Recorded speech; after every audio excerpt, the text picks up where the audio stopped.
Christians claim that Jesus is God, the second person of the Trinity, the divine Son of the Father. And yet, in the Gospel of John, chapter 5, verse 30, Jesus says, "I can do nothing on my own." Does it make any sense whatsoever for God to say that he can't do anything on his own? This verse was popularized by Muslim apologists. Following Zakir Naik, they usually quote the King James translation, "I can of mine own self do nothing." You see, God is all-powerful.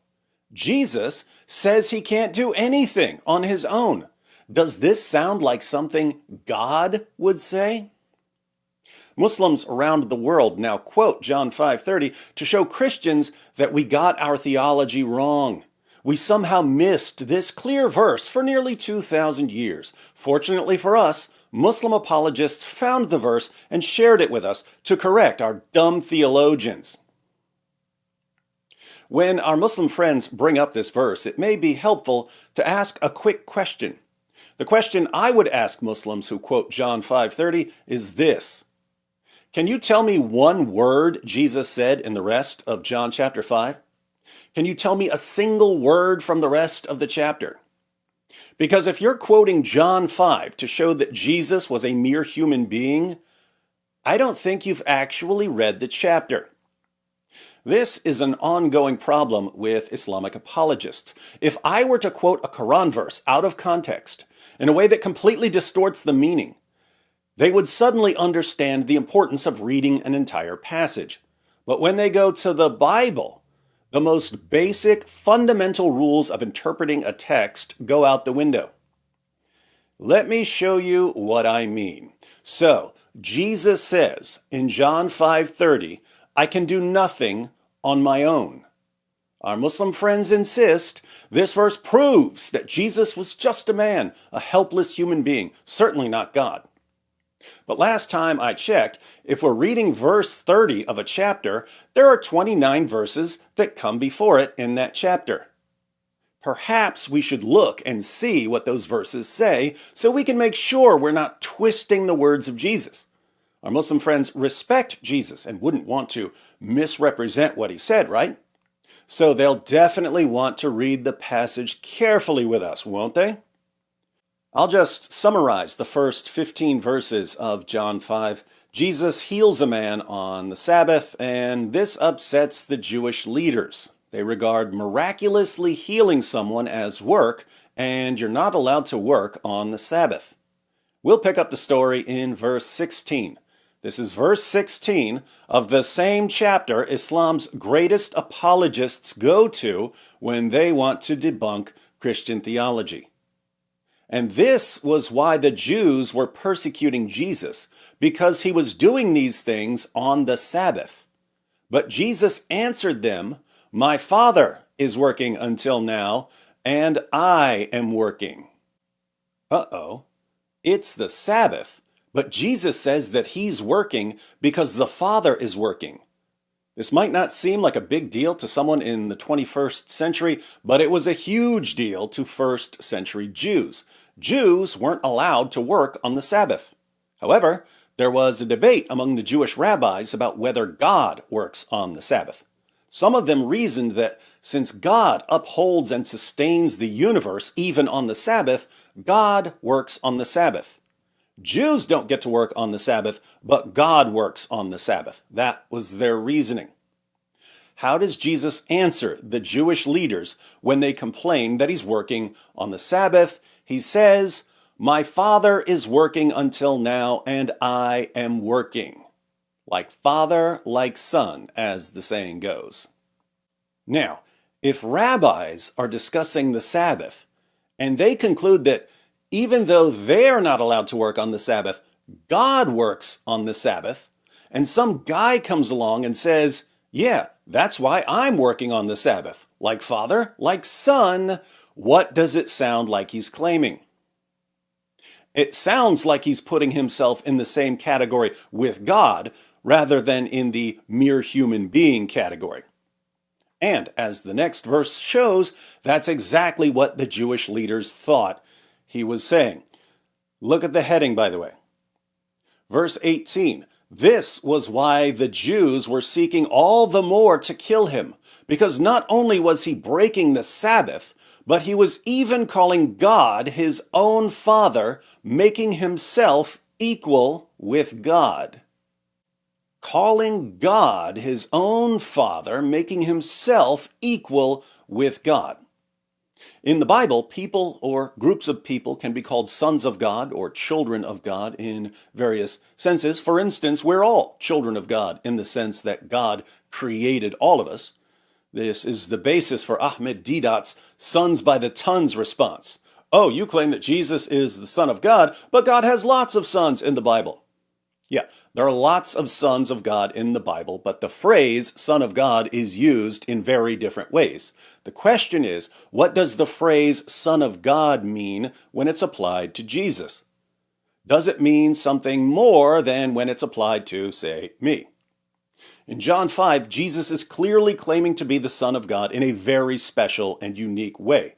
When he says that the Father is working on the Sabbath, so he's working on the Sabbath, the religious leaders consider this blasphemy because he's calling God his own Father, making himself equal with God. Notice, the Jews here think that Jesus is claiming to be a separate God, a separate deity. He's the Son who's equal with God, but who can act on his own, separate from the Father. They think he's claiming to be another God who's equal to God. Now, if our Muslim friends are right about Jesus, and he's a merely human prophet, how should he respond when the Jewish leaders conclude that he's claiming to be another God who's equal with God? Shouldn't he correct the misunderstanding of the Jewish leaders by saying, wait, you think I'm claiming to be another God who's equal to God?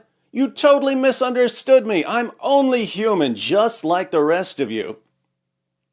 If our Muslim friends are right, that's how Jesus should respond. But if Christians are right, and Jesus is the divine Son who has the nature and attributes of God and who is one with the Father, he should correct their misunderstanding by saying, wait, you think I'm claiming to be a separate God? I'm not claiming to be a separate God. Yes, I'm God, but I don't act on my own as some extra deity. Everything I do comes from the Father, because I'm one with the Father. So, we know how Jesus is going to respond if Muslims are right, and we know how Jesus is going to respond if Christians are right. Let's see what Jesus does, and which view is confirmed by Jesus. Verse 19. So Jesus said to them, truly, truly, I say to you, the Son can do nothing of his own accord. Oh no, Christians, Jesus says that he can do nothing of his own accord. This sounds very similar to verse 30, where, you'll recall, Jesus declares, I can do nothing on my own. But wait a minute. When Jesus says that he can do nothing of his own accord, does he mean that he's a helpless human being? Or does he mean that he can't do anything separately from the Father because he's one with the Father? Let's at least read the entire verse before we decide.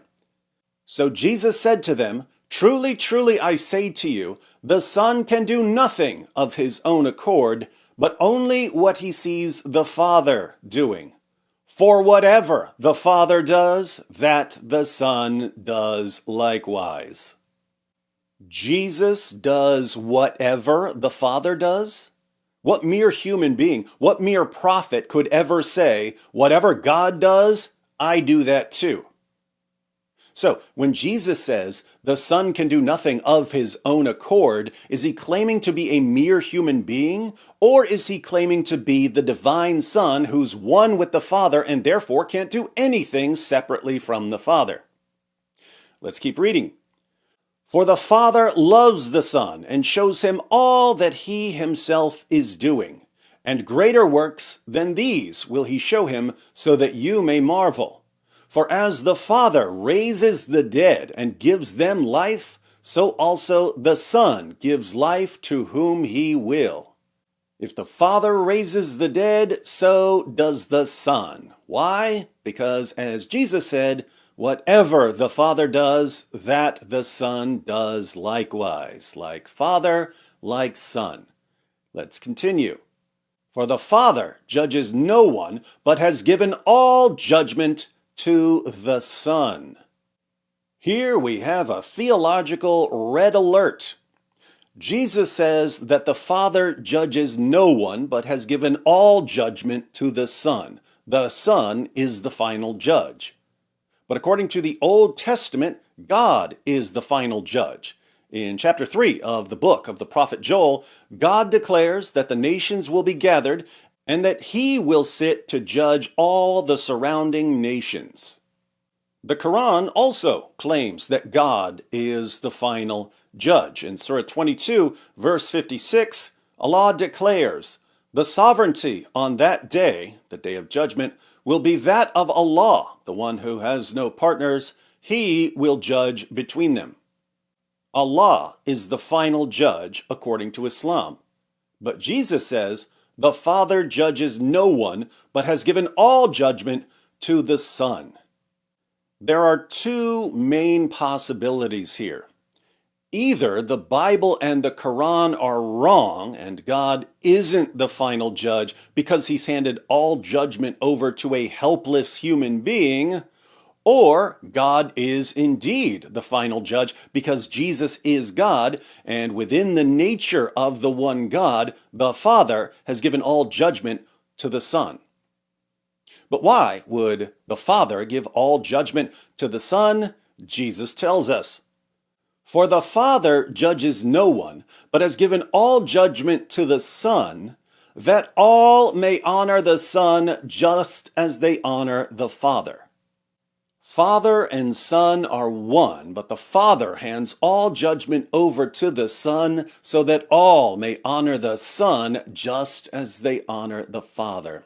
Tell me, do we honor mere human beings the same way we honor the Father? Of course we don't. Do we honor human prophets the same way we honor the Father? Absolutely not. What is the only possible basis for honoring the Son just as we honor the Father? The only way we would honor the Son just as we honor the Father is if the Son has the same nature and attributes as the Father. Side note, where did Jesus say, "I am God, worship me"? Common question from Muslims. Notice, Jesus says that all of us must honor the Son just as we honor the Father. One of the ways we honor the Father is through worship. Jesus says that we have to honor the Son in the same way. What happens if we don't? The verse continues, "Whoever does not honor the Son does not honor the Father who sent him." Do our Muslim friends honor the Son? Not a bit. And according to Jesus, since they don't honor the Son, they don't honor the Father. Remember, this is the chapter that Muslim apologists go to in order to prove that Jesus was just a human prophet of Islam. The chapter that they go to when they want to defend Islam condemns them and their prophet and their religion. But there's more. Jesus declares, "Truly, truly, I say to you, whoever hears my word and believes him who sent me has eternal life. He does not come into judgment, but has passed from death to life. Truly, truly, I say to you, an hour is coming, and is now here, when the dead will hear the voice of the Son of God, and those who hear will live." Wait a minute, Jesus is the one who raises the dead? I wonder if he simply means that he raises particular people when he performs miracles. Because if he means that he raises the dead at the resurrection, we are going to have another theological red alert. "For as the Father has life in himself, so he has granted the Son also to have life in himself. And he has given him authority to execute judgment because he is the Son of Man." Ha! You see there, David, Jesus calls himself the Son of Man. This means he's claiming to be a mere human being, just as Islam teaches. So let's ignore everything else he says and go with that. Yeah, that works. As long as you completely ignore the fact that the title Son of Man, as Jesus uses it, is a divine title for a particular Son of Man that the prophet Daniel sees in a vision. Daniel 7, verses 13 to 14. In my vision at night I looked, and there before me was one like a son of man, coming with the clouds of heaven. He approached the Ancient of Days and was led into his presence. He was given authority, glory, and sovereign power. All nations and peoples of every language worshipped him. His dominion is an everlasting dominion that will not pass away, and his kingdom is one that will never be destroyed. I'm a son of man. There are lots of sons of men, but Jesus claimed to be this particular Son of Man, coming with the clouds of heaven, who would be worshipped by all nations and peoples and would have an everlasting dominion and an indestructible kingdom. Watch how the Jewish religious leaders reacted when they found out that Jesus was claiming to be the Son of Man from Daniel 7. This is at his Jewish trial in Mark 14. Again, the high priest asked him, "Are you the Christ, the Son of the Blessed?" And Jesus said, "I am, and you will see the Son of Man seated at the right hand of power and coming with the clouds of heaven." And the high priest tore his garments and said, "What further witnesses do we need? You have heard his blasphemy. What is your decision?" And they all condemned him as deserving death. The Jewish religious leaders understood what Jesus meant when he called himself the Son of Man. Muslims generally don't. So in John 5, the chapter Muslim apologists keep going to, when Jesus says that the Father has given him authority to execute judgment because he is the Son of Man, he's claiming to be the Son of Man from Daniel 7, who will be worshipped by all nations, including Muslim nations.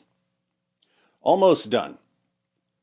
Do not marvel at this, for an hour is coming when all who are in the tombs will hear his voice. Whose voice?